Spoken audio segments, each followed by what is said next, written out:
Welcome back, everybody. Now today, what we are going to be doing is we are going to be going over the July 2021 tier list.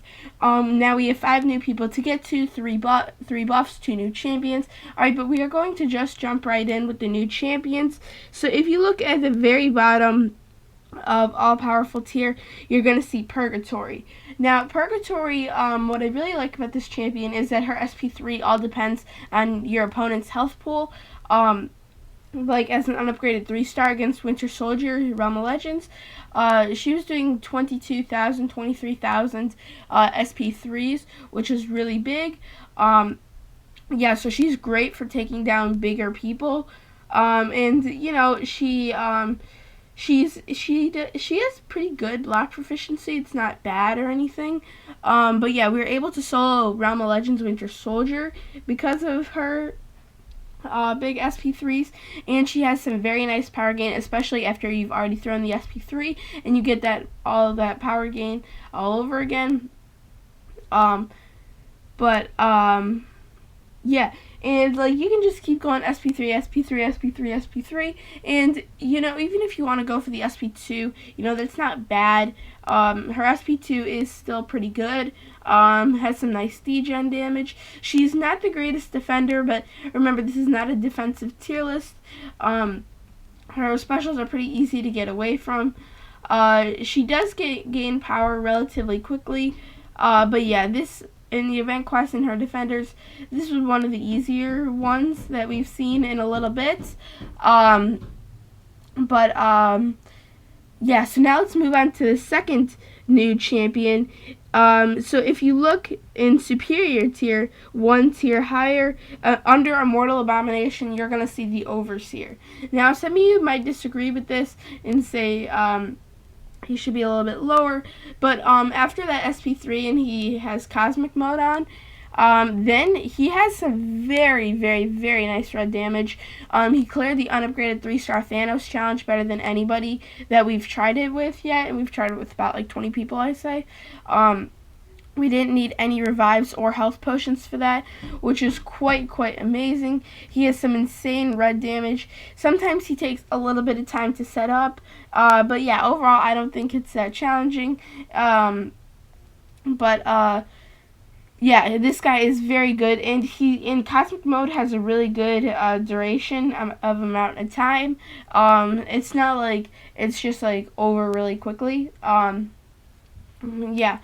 And yeah, you know, it's you can like customize the amount of time that you want with the amount of gamma that you have. It's not like Jabari Panther where it's 7 seconds and then that's it. That's the problem I have with Jabari Panther. But yeah, most people you can't customize, like Mole Man and stuff, his frenzy. And yeah, this guy you can't customize, you cannot add on during his Cosmic Mode, but depending on the amount of power that you have, the amount of gamma you have, will define how long Cosmic Mode will last. Alright, now we are moving on to the buffs, and we had some crazy buffs this month. Now, is going to be a really big step. Alright, but we have War Machine in the very top tier. We have him in incomparable tier. In the second best, he's topping Warlock and Guillotine 2099.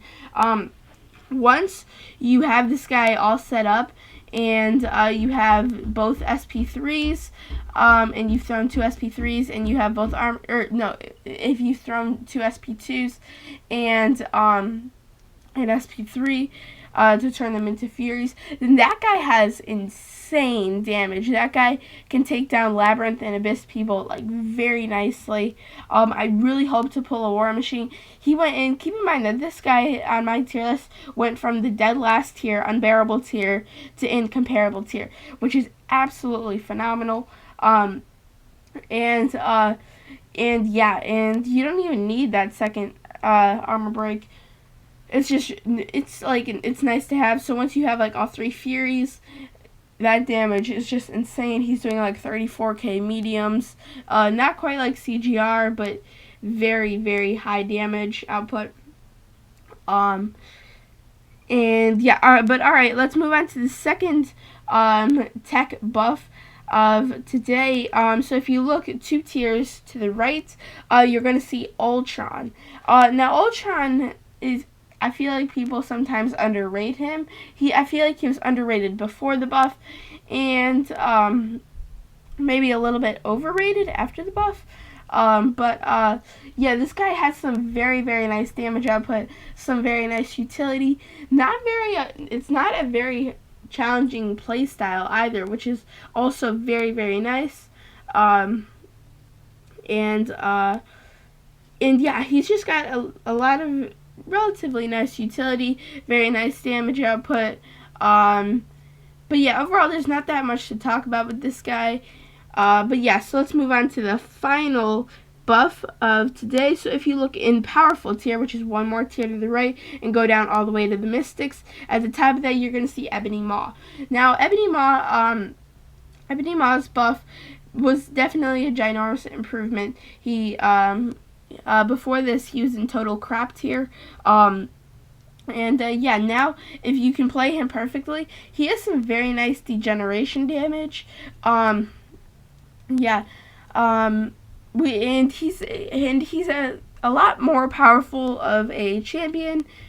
And yeah, he's still got the Falter, much different play style in my opinion. And I'm pretty sure I haven't really faced a buffed defender Ebony Maw. Yeah, and I'm a little bit unfamiliar with this guy because I still do not have any version of him, which is why I'm basing this off of my friends, which is like I've only played like 5 minutes worth of him. But anyway, yeah, but overall this guy is much, much better. I've seen some really good gameplay if you set him up properly. But yeah, everybody, thank you so much for watching this video. If you did enjoy, make sure to subscribe and like button. We have 3 new buffs coming next month. New champions not yet announced. We have Ronin, whom is right now in all powerful tier. We have Diablo, who needs the buff, who's in total crap tier right now. And we have Bishop, who is in not ideal tier right now, all getting buffed next month. I don't think really Ronin needs it, yeah, make sure to follow the Instagram. It tells you a lot about my MCOC account on my channel. And yeah, make sure to comment in videos you want to see. I'm always looking for new ones. And yeah, everybody, thank you so much for watching this video. And yeah, see you guys later.